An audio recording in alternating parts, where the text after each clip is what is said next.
Now, former Culture Secretary Nadine Dorries has written a very thought-provoking piece on abortion for the Daily Mail, a very much nuanced piece, something that's missing from the public debate. Now, there is going to be a House of Commons bill looking at decriminalising abortion past 24 weeks. She wrote of her own experience as a nurse helping with terminations of unwanted babies. And the following passage I'm going to read is a bit graphic, so viewer discretion is advised. She writes, on delivering a unwanted 27-week-old baby boy, she wrote, I have never forgotten what I saw. There lay a tiny baby boy, blinking, covered in mucus, blood and amniotic fluid, gasping for breath, his little arms and legs twitching. I was stunned. He was breathing, I insisted. The nurse looked embarrassed and muttered, the mother probably got her dates wrong. Maybe she was more than 27 weeks pregnant. I can't bring myself to tell you how she disposed of the body of that tiny newborn. Now, it must be pointed out here, Nadine is pro-choice. Unlike the majority of people who are pro-choice, she's against late-term abortion. Many polls show us that the majority of people are against second and third-term abortions, but that nuance is rarely reflected in the public debate, Darren. It's something that the media really doesn't cover well at all.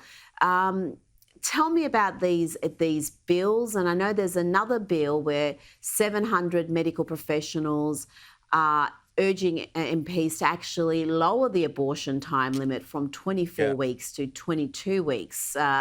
Tell me about this debate, because this polling in the US, it's consistent with the polling in the UK, which shows 70% of British women favour this reduction from 24 to 22 weeks. So it shows that there is a very large group, I would argue the majority, who are pro-choice in the first trimester, certainly, but when it gets later in the pregnancy, they're very much against late-term abortions, and that includes in the second trimester. Very well said, Rita. I mean, that piece by Nadine Dorries I found profoundly moving, actually. And this is all a hangover from the COVID pandemic, where MPs, I would argue, really quite extreme MPs when it comes to this debate, the abortion debate, they got what they wanted with at-home abortions, and now it's a legacy from lockdown, but we've extended it, where you pop a pill and terminate your pregnancy. Now, these are Labour Party MPs, Stella Creasy and Diana Johnson.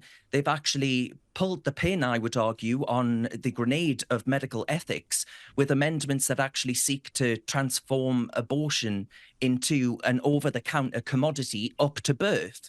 Forget the 24-week safeguard. They say it's outdated. The need for a doctor to consult with you, because this is, as you well know, Rita, quite a dangerous thing to do. Well, they say that that's an archaic formality, right?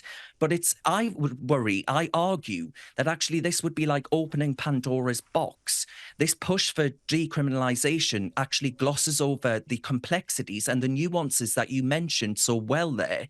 The narrative it being spun is one of empowerment of women. But actually, I would argue that that dodges the bullet of consequence. It dodges the bullet of accountability. It dodges the bullet of safeguarding. All of those faster than a politician might well sidestep a direct question from you, Rita, on here on Sky News Australia.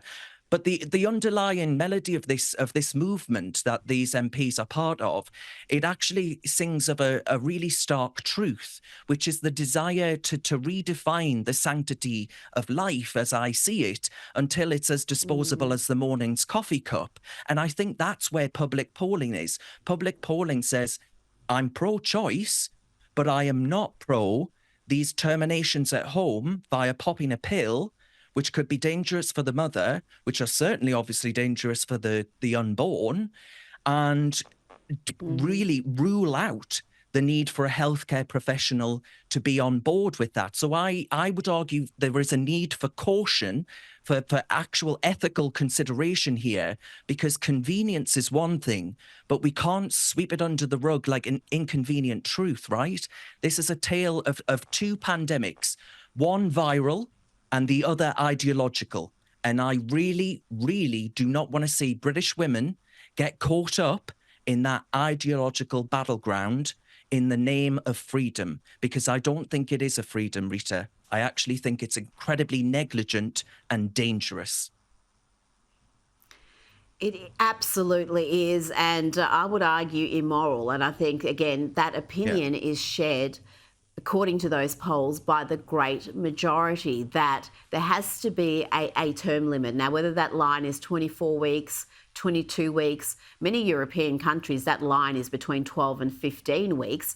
Yeah. Wherever you determine that line, to have abortion right up to birth, I mean, really, any woman who's gone through a pregnancy and has undergone ultrasounds where they've seen their baby at 16 weeks, 18 weeks, 22 weeks, they could tell you it's not just a clump of cells at that stage.